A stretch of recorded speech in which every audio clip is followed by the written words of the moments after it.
You know that honeymoon phase where everything feels like it's straight out of a movie? The texting is constant, the chemistry is undeniable, and every date feels like a scene you'd want to replay. It feels perfect, but here's what almost nobody talks about. Underneath all that excitement, long before either of you admits you're falling for each other, something else is quietly happening. A kind of test. A silent negotiation running in the background of both your minds, usually more active in one person than the other, but almost always present in some form. I'm not talking about a deliberate, calculated game. Most of the time, neither person is doing this on purpose. It's not manipulation, at least not yet. It's something psychologists recognize as an unconscious pattern. Small, almost invisible checks that new partners run on each other to answer one core question. Can I actually trust this? Today, we're going to pull back the curtain on these tests. And more importantly, I'm going to show you how to build a relationship with healthy, stable boundaries right from these very first weeks with your new person. So let's start with the why. Why do people test each other at all? The answer lives in the unconscious. Nobody arrives at a new relationship as a blank page. Everyone carries a history. Old wounds, past disappointments, moments where trust was broken. We are, every one of us, shaped by what came before. So when someone starts to fall for you, there's a strange split that happens internally. Part of them lights up with joy, but another part quietly switches into alert mode. It's almost like the mind is whispering, "This person seems wonderful, but is it actually safe to let my guard down? Or am I about to get hurt again?" You're not consciously thinking about this in the middle of a great first month together. But your internal alarm system is running anyway, whether you like it or not. And honestly, that's not a bad thing. A little healthy caution is part of self-protection. That's where these silent tests come from. They're an attempt, sometimes clumsy, sometimes almost childish, to feel safe. Not necessarily to catch you doing something wrong, but to find out how far this connection can be trusted before fully leaning in. Let's break down the 3 most common versions of this. The first one is what I call the strategic pullback. Everything's going great, the conversation is easy, the chemistry feels effortless, and then suddenly, the other person cools off. Replies take hours. Messages get short and flat. Maybe they go quiet for an entire weekend. Your first instinct might be to call it disrespect. Or worse, assume they're losing interest. Hold that thought for a second. What's often happening here, usually without the person even realizing it, is that they're measuring your anxiety. They want to see how much distance you can tolerate without spiraling. Will you send a wall of messages? Will you start checking their social media every 10 minutes? Deep down, they're watching to see whether you can hold on to your own sense of self during a little distance, or whether you'll dissolve into panic. The second pattern is the flexibility test. This one is about discovering how much you're willing to bend yourself to keep them happy. It shows up in small, deniable ways.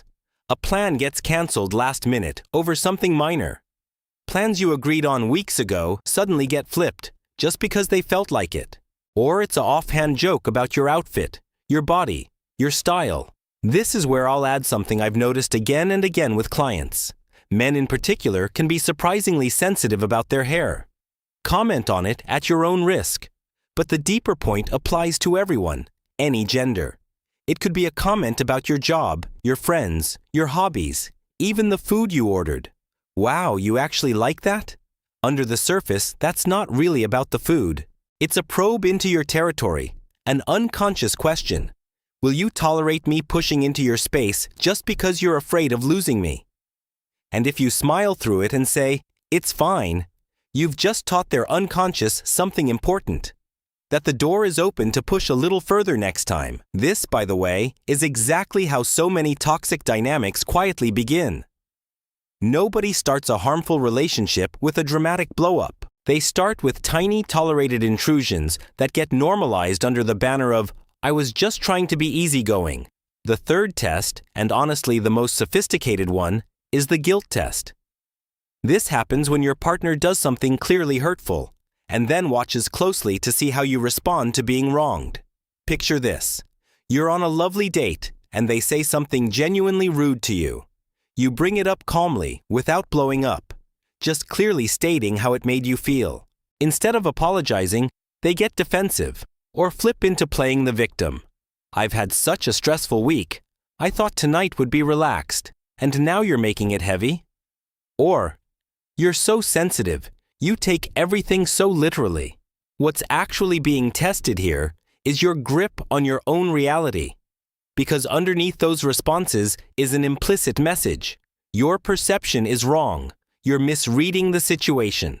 The real question being tested is whether they can make you doubt yourself.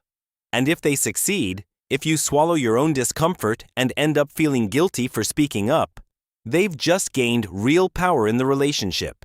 You may have technically survived their test, but you failed your own test of self-protection because you chose to carry guilt that was never yours to carry, instead of paying the small emotional price of setting a boundary. So here's the healthy, grounded response to all of this. Boundaries are not something you explain. They're something you enforce. You don't need to lecture someone about what's fair when they go quiet or when they're rude. You just need to respond from a place of self-respect. If someone disappears strategically to test how much you'll unravel, don't take the bait. When they resurface like nothing happened, match their tone, match their distance. Show, through your actual life, that things kept moving forward without needing their presence to feel whole, because your sense of purpose was never supposed to depend on them in the first place. If someone crosses a line or is rude to you, name it calmly but firmly, right away. Something as simple as, "Hey, I didn't like the way you spoke to me just now," or, "I'm not okay with plans getting canceled last minute without a real reason. Please give me more notice next time." When you respond this way, you're sending an unmistakable signal to their unconscious mind. I care about you, but I respect myself even more, and my time and my life belong to me, not to you. I can be available to you, but I am not at your disposal. And here's the twist. If someone was testing you unconsciously, that boundary will actually bring them relief because it shows them they're with someone stable and secure. But if the behavior wasn't really about an unconscious test at all, if it was about wanting control, then setting that boundary will drive them away. And that departure has a name. It's called a lucky escape, because you don't want someone in your life whose goal is to manipulate and control you, hoping love alone will eventually change them. It won't. Love does require openness. It does require letting your guard down to some degree. But giving yourself away without any boundaries isn't love, it's self-abandonment. Someone who genuinely loves you will respect your limits. Someone who only wants to control you will resent that you have any at all. So stop fearing that setting a boundary will cost you the relationship. What you're really protecting is your own future well-being, long before it can be quietly worn down.